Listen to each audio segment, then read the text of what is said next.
So here's the weekend preview segment, sponsored, of course, by Three Chimneys. Closing weekend, Labor Day weekend. Bill, the summer is coming to an end. It happens so fast. All eyes are going to be on Flightline. There's a bunch of action at Saratoga that we'll get to, but you got to start with Flightline in the Pacific Classic. This is the biggest test of his life by far, just based on the fact that he has to go 1.25 miles. I know he had a formidable foe in Speaker's Corner. We saw it in the Met Mile. The Malibu, we thought maybe had a couple of okay horses last year.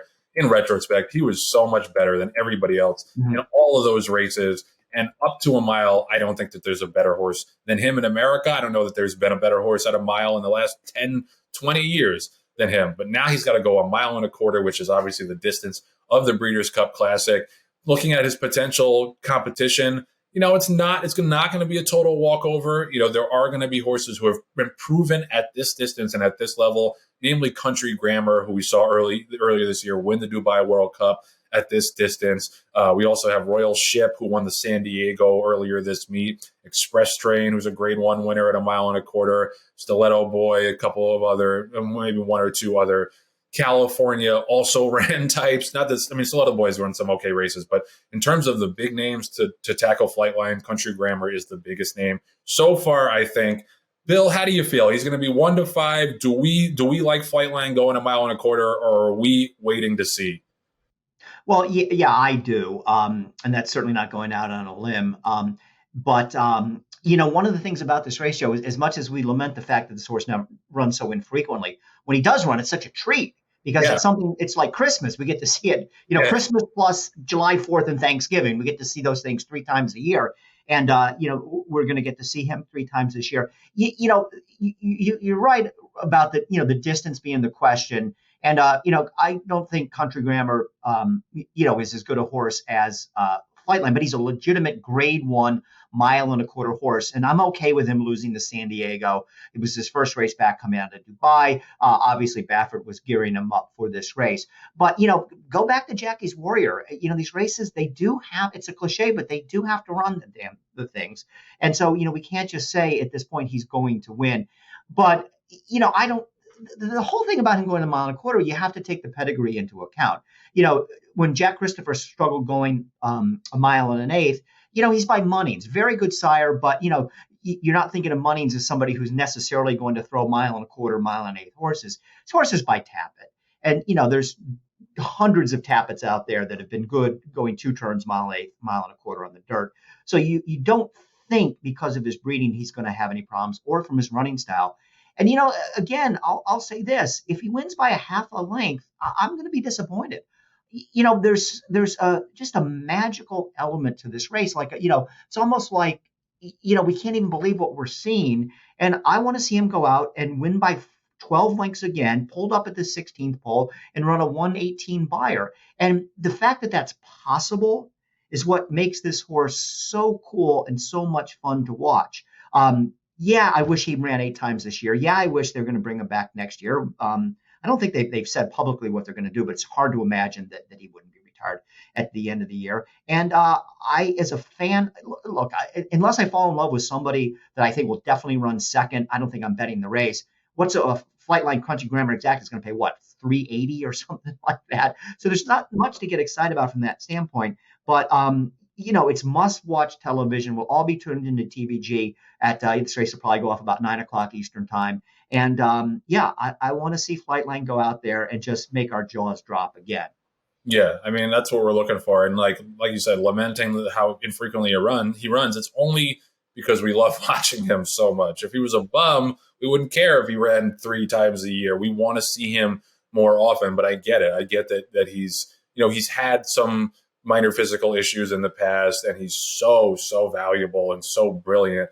I get why they're cautious with him, but yeah, that builds up the hype even more. How infrequently he runs, that when he does run, you're like, I want to see something special. You gotta run like 158 to impress Bill this Saturday in the Pacific Classic and win by 8 or 10 lengths. And, like I said, it's not going to be easy because it is a legitimate Grade 1 field. And until they go that 1.25 miles, he hasn't even been 2 turns. He's been a mile, been a 1-turn mile. That's it. He hasn't even been 2 turns, much less a 1.25 miles. it's a tough betting race, like you said, unless you fall in love with somebody else. I'm glad that for better things this week, we're handicapping the Flower Bowl and the Jockey Club Gold Cup instead, because I think those are going to be more fertile betting races to try to pick somebody who can win at a price. But anybody who's taking a shot against Flightline, I tip my hat to you, because I'm just going to be watching. But I think this is the time to do it. If you're going to take a big shot against him at a really short price, this is the time. And I think what's going to be so key is whether or not he's going to be able to switch off and relax. Because like I mentioned, Stiletto Boy, watch him win now that I called him an also Ram. That'll be the next Remy cartoon. It'll be still Stiletto Boy yelling at us. But the thing about his presence is that he's speed.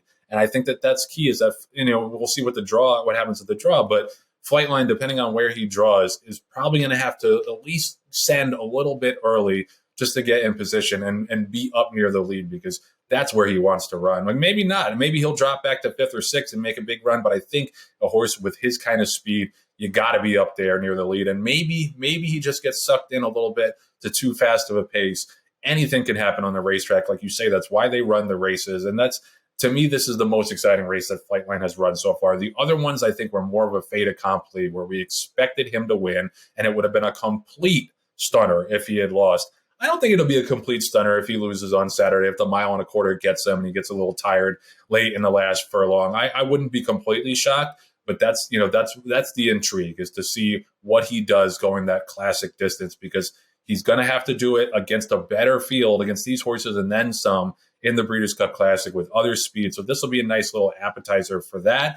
And I'm curious that if he doesn't win, if he does come up, lagging a little bit in the stretch, if they reverse course and go to the dirt mile, or if they stick with it and try to go for the Classic, because I don't know that he's going to win Horse of the Year if he just has the Met Mile win, maybe a second on Saturday, and then the Breeders' Cup Dirt Mile win. I don't think that that's going to be enough to do it for him. So I think it's full speed ahead to the Classic, but we're going to find out a lot more on Saturday. Obviously, there's some undercard races at Del Mar I should mention as well. It's a big weekend at Del Mar. They have the Del Mar Handicap and the Del Mar Mile on Saturday as well. Both grade twos. The Del Mar Handicap is a Breeders' Cup win, and you're in for the Breeders' Cup Turf. And on Saturday, they've got the Green Flash, which is a grade 3 win, and you're in for the Breeders' Cup Turf Sprint, the Torrey Pine Stakes on Saturday as well. But we got some action at Saratoga to talk about that we're going to get to right after this break. This weekend preview is brought to you by Three Chimneys. Sharp Azteca, who we talked about earlier, was well represented over the weekend with undefeated multiple stakes winner Tyler's Tribe, who we got all of our writers' room eyes on, romped in the Prairie Meadows Freshman Stakes. Shout out to anybody in Iowa that watches this show. We're watching you guys, and we're excited anytime a small track comes up with a really good horse. Tyler's Tribe is now 4 for 4 as he looks to the Breeders' Cup. Sharp Azteca also has another impressive 2-year-old. And Sharp as Attack, Bill, you should just do this. You teed up all of this Sharp Azteca stuff for Three Chimneys. Sharp as Attack, who Bill mentioned, won the Tyro Stakes in his last start. And fellow Three Chimneys sire Funtastic had a Saratoga maiden winner over the weekend with Funtastic again, who's owned by Three Chimneys and trained by Wesley Ward. Funtastic, who's a grade 1 winning son of More Than Ready, is represented by his first crop of 2-year-olds this year. We'll be right back after this message from Three Chimneys. Here comes Tama. Tama in the center of the track with good-looking stride. Squares off with Cyberknife. Cyberknife takes the lead. Tama going with him. These two in a thriller. Cyberknife just in front. And Cyberknife has won the TVG.com Haskell over Tama. Jack Christopher finished third. The running time 1 minute 46.24 seconds. Gun runners on top of the world! Come, dream with us at Three Chimneys. And it's all Tyler's Tribe to the final furlong. He's putting on another show tonight. He is 8 lengths in front. Now it's 10, now it's 12. Tyler's Tribe pouring it on as they come down to the line. He's going to win by double digits, and he stops the clock in 104.